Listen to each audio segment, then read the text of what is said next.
पहला डिमांड ये है कि सरकार हमें बताएं कि आज तक 1 रुपया भी किसी के खाते में नहीं गया। आज अखबार में सरकार की तरफ से थी कि 7,000 रुपया मैं भेज रहा हूँ। जहाँ भी सरकार का कम्युनिटी किचन था वो बंद हो गया। सिर्फ पप्पू यादव का कम्युनिटी किचन चल रहा है।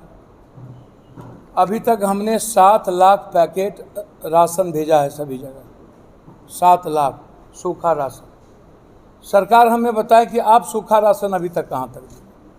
आप एक दिन हेलीकॉप्टर से आप सूखा राशन देने का प्रयास किए, वो भी 6 दिनों के बाद। 6 दिनों के बाद आपका एक हेलीकॉप्टर क्रैश कर गया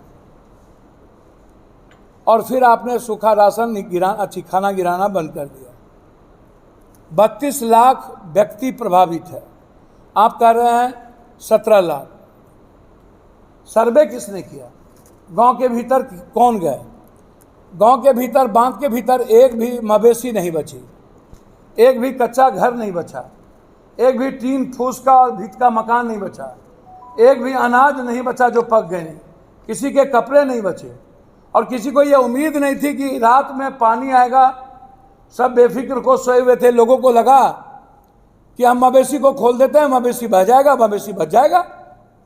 सबने अपने अपने मवेशी को खोल दिया और किसी की मवेशी नहीं बची। एक गाय जिंदगी होती है, एक भैंस गरीब के लिए जिंदगी होती है। वो कल के दिन गाय और भैंस के बच्चे से अपनी बच्ची की शादी करता है, अपने बच्चों की परवरिश करता है, और वो गायब हो गया, वो खत्म हो गया। आप हमें बताएं, आप कोई अस्थायी समाधान नहीं निकालते। 5,000 करोड़ रुपया अगले बार जब पीएम आए थे तब घोषणा हुई थी, वो पैसा कहां गया? अभी जो घोषणा हुआ पैसा कि हम इतना करोड़ रुपया हम दे रहे हैं, भारत सरकार ने 3 दिन पहले घोषणा किया, वो पैसा कहां गया? वो किसके अकाउंट में गया? सरकार बताए कि भारत सरकार ने जो घोषणा किया वो आपको पैसा दिया या नहीं दिया, या दिया तो वो पैसा कहां गया? ये बताना चाहिए सरकार को। हमने सरकार से लगातार, मेरा डिमांड है 2 लाख रुपया का, कि हर बाढ़ प्रभावित परिवार में कोई आप चावल, गेहूं, आटा मत दीजिए। आप बाढ़ क्षेत्र घोषित करिए, चाहे अमोर हो, रोटा हो, बैसी हो, बैसा हो, चाहे रुपौली हो, चाहे कुर्सेला हो, चाहे बारसोई हो, चाहे मनिहारी हो, चाहे बड़ारी हो।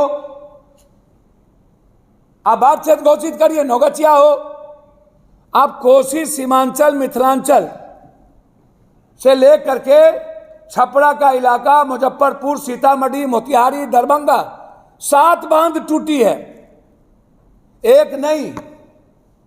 और हम 4 बांध पे जा चुके हैं। परसों कुशेश्वर में रात में गिरते गिरते बचे। एक भी जगह जनरेटर नहीं है, कहीं औरतों के लिए बाथरूम की व्यवस्था नहीं की गई, कहीं चापाकल नहीं है। लगभग जगह जनरेटर पप्पू यादव को देना पड़ा, लगभग जगह चापाकल हमने खरीद के दी। 46 9 दिए हैं अभी तक हमने अपने ऑन निजी फंड से। 46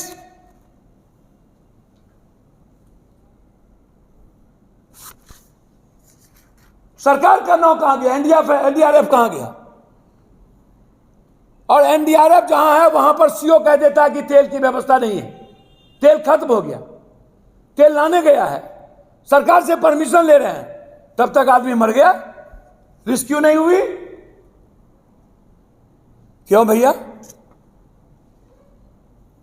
एक भी डॉक्टर का कैंप नहीं, बांध के भीतर एक भी कम्युनिटी किचन नहीं, ना सूखा राशन। तो आप जरा बताइए कि लोग कैसे बचे होंगे? लोगों की जिंदगी का क्या हाल होगा? लोगों की बचने की तो कोई उम्मीद नहीं है।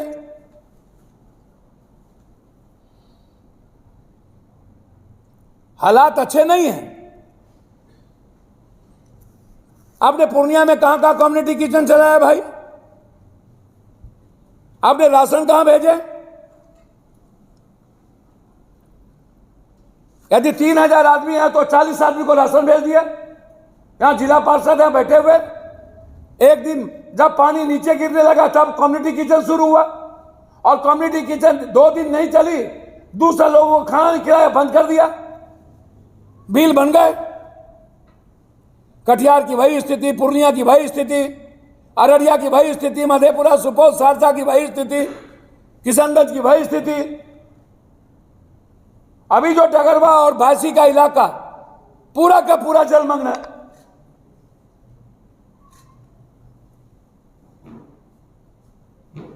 भगवान भरोसे कब तक जिंदगी जिएंगे ऐसे हम?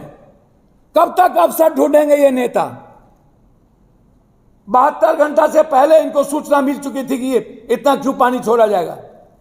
फिर हमारे कोसी, सीमांचल, मिथिलांचल की जनता को इन्होंने बचाने का प्रयास क्यों नहीं किया? इन्होंने बांध के भीतर से सबको निकालने का प्रयास क्यों नहीं किया? क्यों डूबने पर छोड़ दिया गया? क्यों मरने पर छोड़ दिया गया? सभी नेता मस्त, कोई कहीं, कोई कहीं, कोई कहीं, कोई कहीं। बिहार की जनता के प्रति इनकी जिम्मेदारी नहीं है। आज एक भी हेलीकॉप्टर नहीं है। आज इनके पास इतने पैसे नहीं है। चुनाव में ये 4 करोड़, 10 करोड़, 20 करोड़ रुपया लगाते हैं एमएलए, एमपी, मंत्री, संतरी में, लेकिन जनता को रोटी देने की बारी आती तो इनके जेब में पैसे नहीं होते। सबके पैसे खत्म हो जाते हैं। अपनी सियासत के लिए, इनके सत्ता के लिए पैसे होते हैं इन लोगों के पास। कब तक जात पात के आधार पर आप वोट लीजिएगा? कुशाह त्रासदगी को यदि हम ना भूले होते, जनता 2 क्विंटल 4 क्विंटल अनाज पर यदि जनता ना भूली होती, आज तक रिहेबिलिटेशन नहीं हुआ, आज तक फसल क्षतिपूर्ति नहीं मिली, आज तक जानवर क्षतिपूर्ति नहीं मिली, आज तक घर क्षतिपूर्ति नहीं मिली, आज तक रिहेबिलिटेशन नहीं हुआ, 10 का 10 गाद है, और हम फिर वोट ले लिए।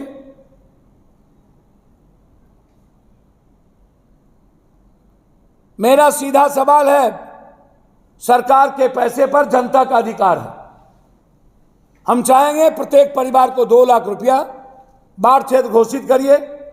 प्रधानमंत्री मुख्यमंत्री आवास योजना, यदि आपके नज़र में 17 लाख हैं तो 17 लाख को आप मकान दीजिए, और फसल क्षतिपूर्ति की घोषणा करिए, आप लोन माफ करिए।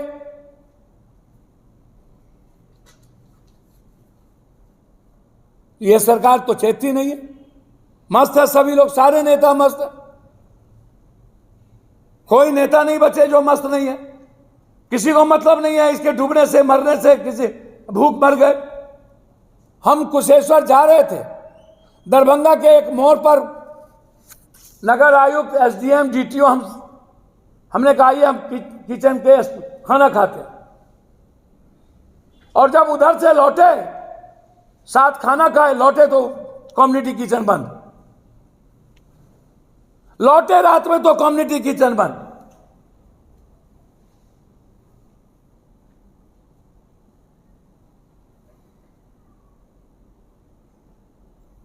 ये सालों भर आप एंटी इरोजन का काम करते हैं।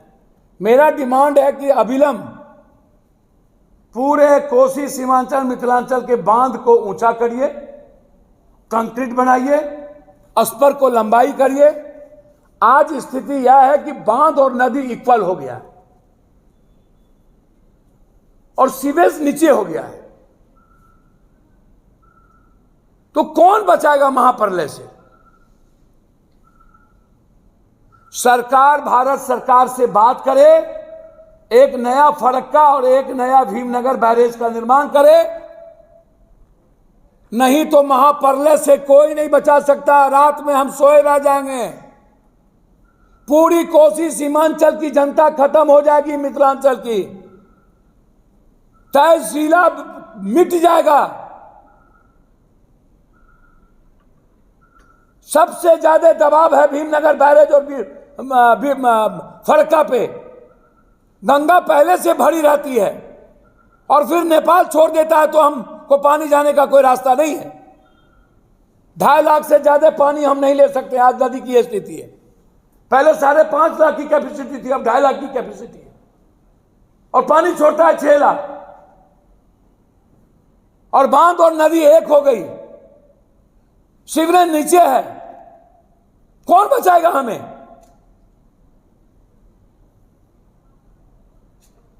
फसल की भी काफी क्षति हुई। नहीं कि फसल तो बर्बाद ही हो गई, कच्चा घर तो बचा ही नहीं रहने के लायक,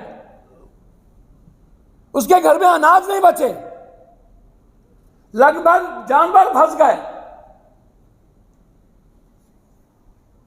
और आज तक सही राशन नहीं मिला। इसीलिए मैंने अकाउंट नंबर भी जारी कर दिया, और मैंने एक हेल्पलाइन आपके माध्यम से लोगों को दे रहा हूं, 06454 3154888, 06454 315488। ये मेरे ऑफिस का नंबर है, ये हेल्पलाइन मैं आपको दे रहा हूं पूरे बिहार को। मेरे अजय जी पीए का नंबर है 7903004031, 7903004031। ये अजय जी का नंबर है। पटना राजेश पप्पू जी